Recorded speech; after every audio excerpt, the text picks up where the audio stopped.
2022년 4월 7일 목요일 열린비전교회 새벽기도에 오신 여러분 주님의 이름으로 환영합니다.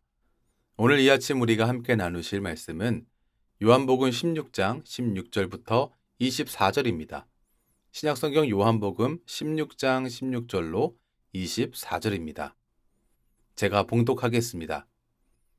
조금 있으면 너희가 나를 보지 못하겠고 또 조금 있으면 나를 보리라 하시니 제자 중에 서로 말하되 우리에게 말씀하신 바 조금 있으면 나를 보지 못하겠고 또 조금 있으면 나를 보리라 하시며 또 내가 아버지께로 감이라 하신 것이 무슨 말씀이냐 하고 또 말하되 조금 있으면이라 하신 말씀이 무슨 말씀이냐 무엇을 말씀하시는지 알지 못하노라 하거늘 예수께서 그 묻고자 함을 아시고 이르시되 내 말이 조금 있으면 나를 보지 못하겠고 또 조금 있으면 나를 보리라 함으로 서로 문의하느냐. 내가 진실로 진실로 너희에게 이르노니 너희는 곡하고 애통하겠으나 세상은 기뻐하리라. 너희는 근심하겠으나 너희 근심이 도리어 기쁨이 되리라. 여자가 해산하게 되면 그때가 이르렀으므로 근심하나 아기를 낳으면 세상에 사람 난 기쁨으로 말미암아 그 고통을 다시 기억하지 아니하느니라. 지금은 너희가 근심하나 내가 다시 너희를 보리니 너희 마음이 기쁠 것이요 너희 기쁨을 빼앗을 자가 없으리라. 그날에는 너희가 아무것도 내게 묻지 아니하리라. 내가 진실로 진실로 너희에게 이르노니 너희가 무엇이든지 아버지께 구하는 것을 내 이름으로 주시리라. 지금까지는 너희가 내 이름으로 아무것도 구하지 아니하였으나 구하라. 그리하면 받으리니 너희 기쁨이 충만하리라. 아멘. 오늘 말씀에서 예수님은 앞으로 있을 일에 대해 제자들에게 말씀해 주셨습니다. 16절 보시면 조금 있으면 너희가 나를 보지 못하겠고 또 조금 있으면 나를 보리라 말씀하셨습니다. 조금 있으면 보지 못하겠다라고 하시는 말씀은 이 땅에서 육신으로 계실 날이 머지 않았다는 말씀이었습니다. 그리고 또한 다시 조금 있으면 나를 보리라라고 말씀하셨는데 같은 표현을 사용해서 다시 오심에 대해 말씀하신 것입니다. 그러나 제자들은 예수님의 죽으심에 대해서도 예수님의 부활에 대해서도 전혀 생각하지 못하였기 때문에 예수님의 이 떠나감과 다시 옴을 전혀 조금도 이해하지 못했습니다. 오히려 어떤 수수께끼 같이 느낀 것 같습니다. 그래서 17절과 18절을 보면 서로에게 무슨 말씀이냐라고 물어보고 있는 것을 확인할 수 있습니다. 제자들은 이 문제에 대해서 예수님께 묻고 싶어 했습니다. 그런데 이러한 것, 제자들이 도대체 이해하지 못하고 있으며 이게 어떤 말씀인지 좀처럼 감이 잡히지 않아서 예수님께 묻고 싶어 한다라고 하는 이 사실. 제자들의 이런 마음을 예수님이 이미 아셨습니다. 19절을 보시면 예수께서 그 묻고자 함을 아시고 이르시되 내 말이 조금 있으면 나를 보지 못하겠고 또 조금 있으면 나를 보리라 함으로 서로 문의하느냐. 예수님은 이 땅에서 이제 가지실 그 시간이 얼마 남지 않았습니다. 그런데 이렇게 그동안에 예수님께서 말씀을 안 하신 것도 아닌데 여러 차례 말씀을 하셨음에도 불구하고 예수님의 말씀을 가르침을 전혀 이해하지 못하고 있는 제자들의 이 모습은 예수님을 실망스럽게 하지 않았을까 생각합니다. 당혹스러워 하시지 않았을까 또한 생각해 봅니다.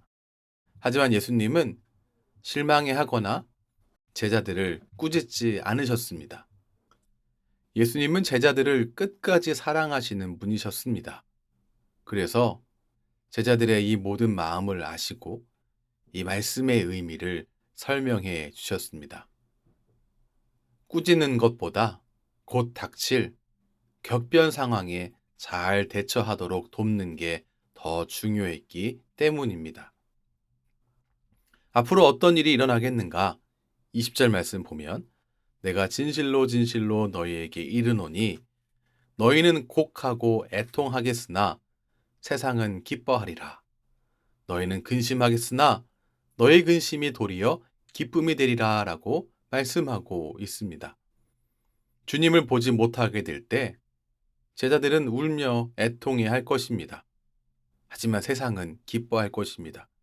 이 세상의 기뻐함은 예수님의 죽으심으로 인하여서 세상이 구원받게 된 것으로 인한 그런 기쁨이 아닙니다. 어둠이 자신이 승리한 걸로 생각하고 기뻐하는 그 기쁨입니다. 껄끄러웠던 존재가 사라진 것으로 인해서 이 세상이 기뻐하게 될 것이다 라는 그러한 말씀이었습니다. 그러나 예수님께서 해주신 앞으로 일어날 일은 여기에서 끝이 아닙니다. 20절 후반절에 너희가 근심하겠지만 이 근심이 영원한 것이 아니라 도리어 기쁨으로 바뀌는 근심이 될 것이다 라고 말씀하셨습니다. 왜냐하면 어둠이 승리한 것이 아니기 때문입니다. 순간 어둠이 이긴 것처럼 보이지만 거기가 끝이 아닙니다. 어둠이 승리한 것이 아닙니다. 제자들의 근심이 마지막 끝의 모습이 아니라는 이야기입니다. 예수님은 부활하실 것이고 다시 제자들을 만날 것이기에 다시 제자들의 근심은 기쁨으로 바뀌게 된다는 것이 바로 20절의 말씀입니다. 예수님을 다시 만나는 이 기쁨은 특별한 기쁨입니다. 22절 보시죠. 지금은 너희가 근심하나 내가 다시 너희를 보리니 너희 마음이 기쁠 것이요 너희 기쁨을 빼앗을 자가 없으리라. 예수님을 다시 만난 기쁨은 단순한 재회의 기쁨이 아닙니다. 이 기쁨은 누구도 빼앗을 수 없는 기쁨이며 십자가와 부활로 주신 거듭남의 기쁨, 영생의 기쁨, 하나님 나라의 기쁨입니다. 영원한 기쁨입니다. 제자들은 이제 잠시의 슬픔과 근심과 애통함을 만나게 되겠지만 그 이어 예수님의 부활을 만날 것이고 영원한 기쁨을 소유하게 될 것입니다. 오늘 예수님이 사랑하는 제자들에게 이런 말씀을 하시는 데는 두 가지의 의미가 있습니다. 먼저는 자신의 죽음에 대한 제자들의 관점을 바꾸어서 용기를 주시려고 하는 것입니다. 두 번째는 세상이 핍박하는 상황에서도 제자들이 흔들리지 않기를 바라셨기 때문에 이런 말씀을 하신 것입니다. 생각해보면 우리들 역시 이해할 수 없는 상황과 감당하기 힘든 문제들, 아무리 생각해도 풀리지 않는 문제의 무게 앞에서 근심하고 또한 이 근심을 넘어서서 믿음이 흔들릴 때가 있습니다. 그러나 이러한 우리들을 주님께서 그냥 내버려 두지 않으십니다. 오늘 예수님께서 제자들의 마음을 아시고 제자들에게 그들의 마음의 근심을 풀어주신 것, 그런 것처럼 우리의 삶 속에 이해할 수 없는 상황과 감당하기 힘든 문제들이 있을 때 오히려 주님께 나아가서 주님께 말씀드리고 주님께 맡겨드리시기 바랍니다.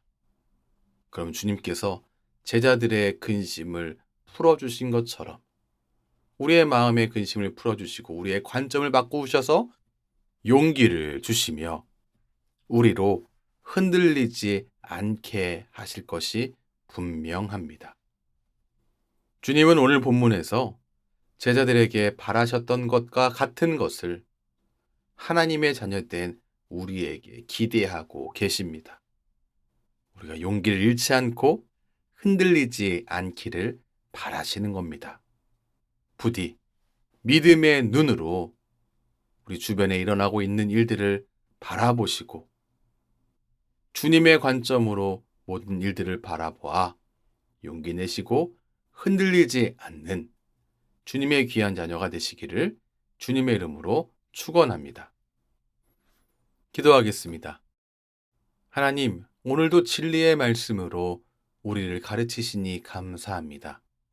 오늘 하루도 주님께 올려드립니다. 하나님의 자녀다운 삶을 놓치지 않는 우리 모두가 되게 인도해 주시옵소서.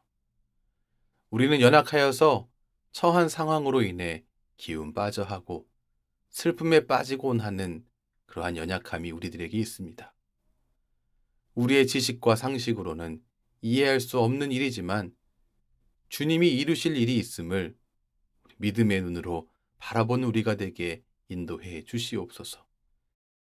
주님이 이루실 일을 바라보는 믿음의 눈으로 이 세상을 바라보며 오늘도 담대하게 한 걸음 내딛는 귀하고 복된 날 되게 인도해 주시옵소서. 예수님 이름으로 기도합니다. 아멘.